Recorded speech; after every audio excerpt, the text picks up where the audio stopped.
আমি একদম স্পষ্ট করে বলি, বাংলাদেশের যত এজেন্সি আছে, যত প্রতিষ্ঠান আছে যারা দুর্নীতির বিরুদ্ধে তাদের জায়গা থেকে বিভিন্ন ধরনের তারা গোয়েন্দার মাধ্যমে হোক আর যেই মাধ্যমে হোক যারা এই তদন্তগুলো করে থাকে, স্পষ্ট করে আমি বলছি, যার যত সক্ষমতা আছে আপনারা আমার বিরুদ্ধে, সাইদ সালামের বিরুদ্ধে তদন্ত করেন।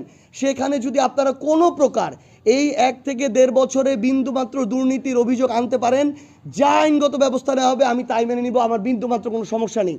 কিন্তু এই ধরনের আওয়ামী লীগ দ্বারা ফান্ডেড, আওয়ামী লীগের সোশ্যাল মিডিয়া অ্যাক্টিভিস্টদের দ্বারা পরিচালিত, আওয়ামী লীগের বিভিন্ন পেজগুলো দ্বারা পরিচালিত বিভিন্ন ধরনের মানহানিকর কিংবা উদ্দেশ্যমূলক যে রাজনৈতিক প্রপাগান্ডা করা হচ্ছে, এগুলোর বিরুদ্ধে সরকারের এবং সংশ্লিষ্ট যারা আইন শৃঙ্খলা রক্ষাকারী বাহিনী আছে তাদেরকে এগুলোর বিরুদ্ধে ব্যবস্থা নিতে হবে। এগুলো যদি তারা না করে তাহলে আগামীতে একটা সুষ্ঠু নির্বাচনের এটা অনেক বড় একটা অন্তরায় হবে।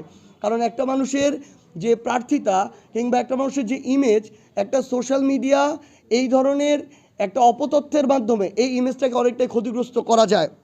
এবং সর্বশেষ আপনারা এটার একটা উদাহরণ দেখেছেন আমাদের বোন সুরভির ক্ষেত্রে। তার এজাহারে লেখা আছে মাত্র 50,000 টাকা চাঁদা